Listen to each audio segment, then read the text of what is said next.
It's a random snow day here in beautiful Virginia. I guess it's not random. I knew we were expecting snow, but I didn't realize how much it was going to be. So I thought I would take advantage of this cozy day at home to show you one of my go-to looks. It's very light coverage on the skin, but spending a little bit of extra time on the eyes. And my skin is extra blotchy today. I'm not sure exactly why. I did just come in from shoveling snow, so that could be part of the issue. On a day when I woke up and my skin was this red, I probably would go with a fuller coverage foundation, but I really just wanted to show you my current routine. So I'm gonna go ahead and tell you what I have on my face so far. I started by priming my eyes with the NARS Pro Prime. This is one that has the tint in it, so it's the lightest shade, and I love the coverage that this gives my lid. However, I do think that this one is a little bit more drying than the original formula. So I alternate between the two just depending on what I'm feeling. And then for concealer, I've been loving, since it came out, the Fit Glow Concealer. This is a thicker formula and it can take a little bit longer to blend, and I feel like you really have to use the warmth of your fingertip.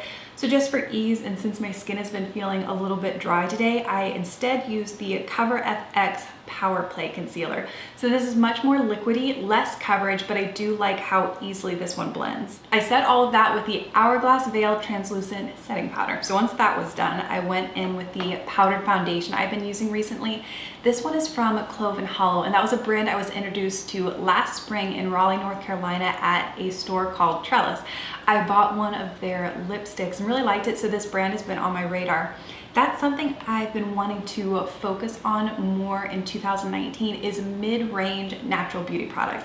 I think I have fully hit like the big brands that I love, like Fit Glow, Gressa, RMS, Kjaer Weis.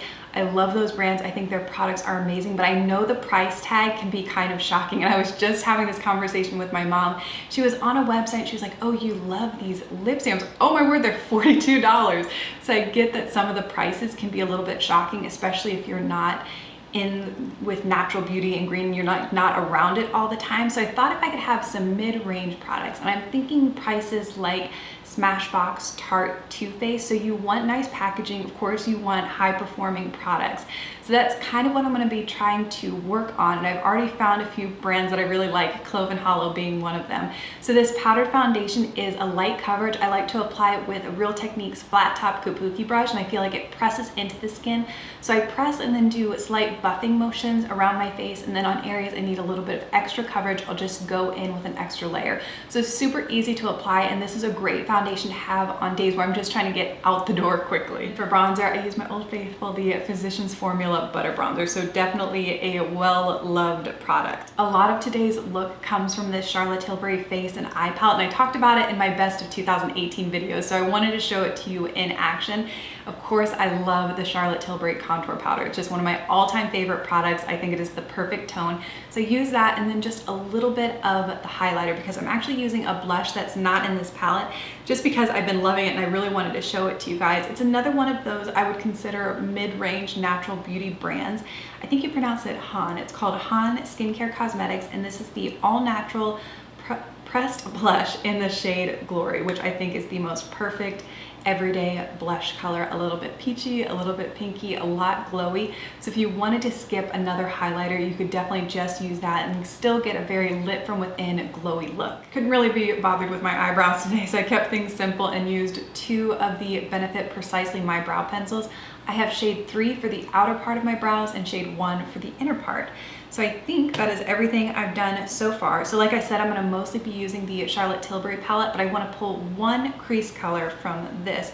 This is the Rose Quartz Crystal Gemstone palette. Oh my word, this is so beautiful, and I do want to give it its own dedicated either review video or a look just using this. It's going to be a much more glam look than what I'm going to do today. This is beautiful. If you have been wanting to check it out, I do really like it. So I have been loving Sandstone. It's been my go-to crease color, so that is what I'm going to start with for my eyes. So I've loaded up my Sephora Pro Featherweight Crease Brush with that Sandstone shade, and I'm just very easily and lightly running that all the way through my crease. Then using an old sample card as a stencil at the outside corner, I'm going to use the Sigma Blending E25. I think this is an E25 brush to pick up the darkest of the 3 eyeshadows from the Charlotte Tilbury palette. And I'm going to run this on the outer portion of my lid and then up into the crease and really darken that up just a little bit. And the stencil helps me from bringing the shadow too low and keeping things very neat so that I have less cleanup at the end. To further blend the dark shade, I've actually gone back to the Sephora Pro brush, and I'm using little light circle motions to blend this in. Now for the fun part, adding some shimmer, I'm gonna use the Middle Enhance shade on a flat packing shadow brush and place this all over the middle part of the lid, trying to blend it into that darker color a little bit. And then once I'm done and happy with how that looks, I'm just gonna flip the same brush over and pick up the lightest color and fill in the inner portion of the lid. Super easy looking, I'm pretty much finished. The last thing I'm gonna do is take a mini fan brush and get just a little bit of the highlighter from the palette and put it around the inner corner and then just a little bit right at the arch of my brow. I finished things off with a wing. I used a Tarte gel eyeliner in a deep brown shade. This is the best thing about using that stencil or tape or holding up a product, whatever you want to do to get that sharp line with the shadow. You basically have an outline and you just need to trace over it with the gel liner and you get a really nice wing. So that's my absolute favorite way to do it. So I finished that off and then added some Too Faced mascara. And the last thing I did was lips, and I used the Kier Weiss lip pencil in rose. It's my favorite go-to. I think it goes with all of my neutral lipsticks, and today for neutral lipstick I used Clove and Hollow Desert Rose, and this is the most beautiful everyday nude. I love this lipstick so much. I wanted a little bit of extra shine, so I topped it off with their lip gloss. This kind of reminds me of that old packaging from Stila that I used when I was little. Like, that was my first high-end makeup and I loved it so much. This kind of brings back memories. So this is their lip gloss in Angelic, and I put that right on top of Desert Rose. So this is my completed look, and it's definitely glowy. I'll have to blot with a blotting sheet at some point today, but I love all of these products. I'm just not sure why my skin is so blotchy, and it's actually down on my neck and on my chest a little bit, so I hope I'm not getting sick. But at least I have no plans for the rest of the day, so I'm just gonna make myself some lunch, watch another episode of Stranger Things, and tackle my inbox. I've actually made pretty good progress since my last video, which was my 2019 goals, so I'll have some time to work on that today. And I would also love if you would leave any video requests you have, or if there's a product you'd like to see reviewed, if you could leave that in a comment down below. But thank you for spending time with me today. I really appreciate it, and I'll talk to you again very soon.